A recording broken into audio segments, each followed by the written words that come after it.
Welcome, my dear students of class 11 to this English class with me, your tutor Atsinyo Sekose. Today, our topic is called The Diamond Maker by H.G. Wells. You will find it on page 38. It is chapter 5, page 38, The Diamond Maker. So if you have located the page, let's first of all talk a little bit about the author, because that always gives us the understanding context of the lesson. So here you would find that the author's real name is Herbert George Wells, born in 1866 to 1946, and he is a famous English writer who writes novels, commentaries, history, social, and also talked a lot about social issues at that point of time. And he is famously known for, or popularly known for, his science fiction.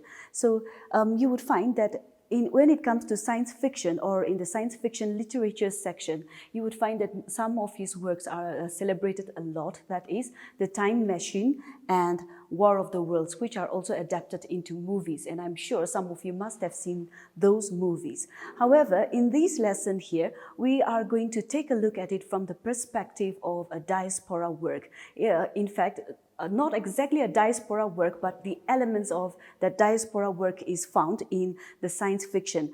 But in this case, that is The Diamond Maker, it is a combination of the social issues that is being addressed at that point of time. Now remember that in that 19th century, you would find that modernism is picking up pace. At the same time, you would also find that there are a lot of social issues, and the author, H.G. Wells, had also experienced the evils of World War, and he became a very pessimistic person towards the end. So in his work, diasporic work, as well as in, that means science fiction, as well as in his kind of short stories such as The Diamond Maker, you would find that he writes in with a very pessimistic point of view, but at the same time, there are a lot of ironies that you would find here. And we have already discussed what is an irony.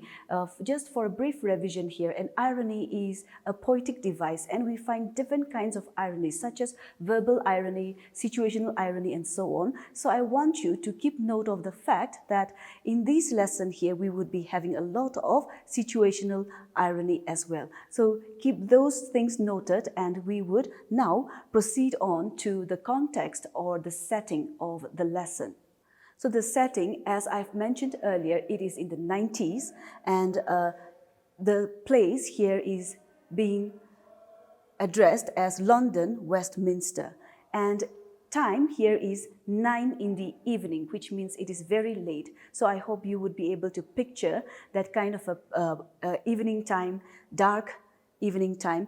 And we also find shadowy outlines, that is traffic light dimly visible in the street light, the lights of this transitional age. That is what the author pointed out. So we find here the perspective of, in fact, the viewpoint of the characters. They see it as a transitional age. We would further understand it as the characters were looking out into the street, and you would find that they were referring to it as such, that the transitional age here is different kinds of vibrant, different kinds of colors, that is red, yellow, orange, and so on, again referring to the traffic movement there. So the place here is Chancery Lane. What kind of a lane? We are coming to a very specific lane here, and the characters were standing at Waterloo Bridge and looking out at the street, at the same time overlooking the river. And the river, as you well know now, that it is evening time and it is dark. Black River, referred to as that. Now the narrator stood near the embankment. Embankment here is standing near the railings and overlooking the city in that manner. And then he encountered, it was a chance encounter, or we can also say this stranger wanted to, maybe he had observed this narrator from before, and you would find that he was also coming to that place that is near the embankment, perhaps to escape his worries. So he encountered a stranger, Now, the context, again, coming back to the context here, it is an era of political chaos and modernism. I've already mentioned that. And keeping those things noted, I want you to read the text or follow the text or this lecture and try to put two and two together in order to get the perspectives of the characters clearer. So now the story opens with an unnamed narrator. Throughout the story, we were not able to find out the name of the narrator, neither the stranger. So the unnamed narrator who came upon a diamond maker. So now we are coming to the topic here, the diamond maker. The hero in our story is not the narrator, but the diamond maker. And the diamond maker is the stranger here. And the stranger, let's refer to it as that for now. So the stranger first strike up the conversation with the narrator by saying a warm night. And that is, the context is that again. Usually we started a conversation, if it is a complete stranger, usually we refer to the weather. And so that is what he is doing here. Refined man or gentleman is the description, pale looking from the point of view of the narrator. So when he addressed him in that manner, he looked him up and he was able to observe that the stranger appears to be refined and like a gentleman, but very pale looking or very sickly here. And he also noticed that he is a man of uniform. In other words, marked sharply as a uniform. So the way he was dressing, or that suggests that he is probably in the military. So perhaps maybe this person is in his military coat, in fact. Now, here, judging from this appearance of the stranger who's talked to him or who said to him a warm night, he made some judgment. The narrator made some assessment or judgment. And here itself we find the theme, the underlining theme, you might want to note it down, that is appearance versus reality. The narrator started to make some deductions or assessment or judgment based on the appearance of the stranger here. So now, what did he figure? The narrator took him for a tramp. He thought that this total stranger is simply a tramp, and at that point of time, and at that specific time, that is around 9 o'clock, that is in the evening, you would find that only people who have no business would be out in the street. And yet we find these two people just simply trying to escape the realities of life. And so here now, this person or the narrator here is by assessing the appearance of the stranger, he thought that the stranger is a tramp. Now, a tramp is usually out in the street who are homeless people, and they usually try to strike up conversations with a complete stranger and then gain their favor or ask for money and so on. So that was his assessment. That was what he took him for. So the theme, that is appearance versus reality. So based on his appearance, he said, the narrator said, you might want to mark this, I fear I was committed to the price of a bed and breakfast if I answered him. So when the stranger tried to strike up a conversation saying a warm night, he realized that, judging by his appearance, he realized that if he started or if he engaged in the conversation, he would have to give him or show him some kindness or favor, and that it would likely lead up to offering him a bed and breakfast as well. That is what usually happens to tramps. So now, or homeless people, they try to seek favors in that way, or they try to ask for kindness to total stranger. So here, again, we get another perspective of the narrator here. So he is trying to decide whether to engage in the conversation or not. And we figured here that to tell me worth the money, if I started engaging in the conversation, would he be able, is he worth my money that he is likely to give to the tramp, as he thought, or would it be a valuable and engaging conversation? That is what he is trying to think first. Then he realized, on closer inspection, he realized that it struck him that the stranger there was a quality of intelligence. So the way he appeared, the stranger appeared, he also realized that there is a certain aura of intelligence that is present in the stranger, even though he appeared very sickly or poor or pale looking person. So he decided, that is the reason why he decided to reply and engage in the conversation. Now, what is the conversation here? The stranger and the narrator exchange the discussion of a pleasant night out in London, covered in mist to clear one's weary mind. So that is how the conversation started, and you would find that the stranger started talking about how pleasant it is out to be in the London street like that and in that manner, and looking out into the traffic lights covered by the mist, and how everything seems to be quietening down. And you would find that he also mentioned that that was such a relaxing experience from all the hard work or the pressure of business. So that is what the stranger pointed out.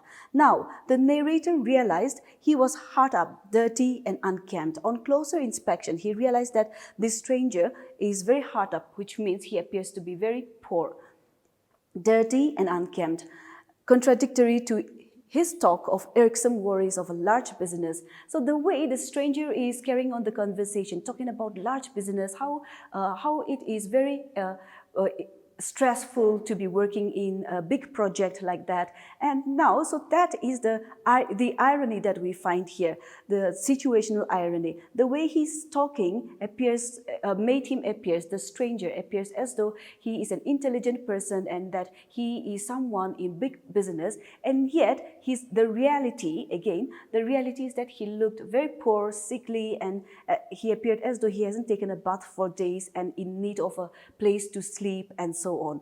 So these become a very contradictory thing according to the opinion of the narrator. And he thought either he was mad or playing a sorry jest. Either this person, the stranger, must be simply joking or trying to trick him. So that's what he thought initially. Now, trying to trick him for what? Trying to trick him for money or favor. So he replied, now here is the sarcasm here. If high aims and high positions have their drawbacks of hard work and anxiety, they have their compensations. Influence of power of doing good, of assisting those weaker and poorer than ourselves, and there is even a certain gratification. So here we are coming to the idea. Now this is the narrator's opinion shared to the stranger. So here we are coming to the idea of H.G. Wells, his perspectives or his philosophy or his experience of society, that those people who are in a position or in a power to influence the weaker section of people do so. They were in a power to do so. At the same time, it also gives them certain gratification. That is, gratification in the sense that it gives them the pleasure of having the understanding that they are able to help someone. And here, gratification is again very ironic. Why? Because it can be that the person who is in power helped out someone all because he wanted to show off or because of ego problems and so on. So that is the sarcasm that we find here. At the same time, he's also pointing to the stranger that if he belongs to he belongs, in fact, to such a big company, and that means that he must be earning a lot, then he should be in power to influence someone who is weaker than him. And yet, here is the contrast again. Here, he is talking about big companies, big business, and stress of work, and so on, and yet he appears to be very poor. So that is the contradictions that we find and the irony as well. Now, at this point of time, even the narrator was a little surprised with himself when he pointed it out in that way, that he was being a little harsh, but the narrator's belief and principle is also being reflected here. So there we have irony. And at that point of time, the stranger said, I spoke on the contrast of his appearance. In fact, the narrator said, I spoke on the contrast of his appearance and speech. So that is again the theme of our story here. The story is completely dedicated to the diamond maker. The diamond maker has spent so many years in making the diamonds, but unfortunately, he couldn't sell his diamonds due to due to his appearance. So that is the contradictory, the irony that we find here. So the line of irony throughout the story is very interesting. At the same time, remember, we have talked a little bit about how the author is also a very pessimistic writer here. So that is what we will find in this story. He was only busy making the diamonds, which was only his single goal. In order to achieve his dreams, he somehow forgot to enjoy life in between. So that is the short summarization of what happens after that when they started engaging in the conversation. He couldn't sell any diamonds which could make him rich, and ultimately he was not happy in life. And those are the tits and bits of what happened in the discussion and what is being revealed about the diamond maker. So you would find that that is the short summarization of the lesson here. I hope that you would take some time to read the whole text, and when you are reading, this is one tip that I would suggest. We have already discussed about the context, we have already discussed a little bit about the author's background. So using those informations and using the textbook information, try to infer, try to make your own understanding, comprehension of the text instead of getting involved with the personal, that is the reader's personal opinions of the text, because when you do that, it would confuse you. So that is one of my suggestions here, and take some time to read the rest of the lesson. We would be continuing with the lesson here, but make sure you read it first and then try to follow this lecture as well. So that is what we have here, and very quickly, here is the recap here. The author is a very pessimistic, that is H.G. Wells is a very pessimistic writer, and he is also popularly known as a science fiction writer. In the story, The Diamond Maker, the hero is the stranger, that is the diamond maker. One of the major or prominent or underlining theme is also the appearance versus reality. And so that is what we have discussed so far. And now we are going to find out how, when this criticism were being given to the stranger, that is the narrator is not able to understand the stranger and basing his judgment on appearances only. Now, what happened to the stranger or the diamond maker? What is his point of view in regarding the way he appeared, and what is his point of view that he appeared very poor looking, sickly, and so on? What is the kind of characteristic traits that he has that led him to that place in London and looking out at the street and trying to strike up a conversation in order to make ends meet? So those are some of the questions that we have. So when you read, make sure you try to answer those questions, and that will also help you with the understanding of the text. And on that note, we would be winding up today's class. Thank you all very much for joining me.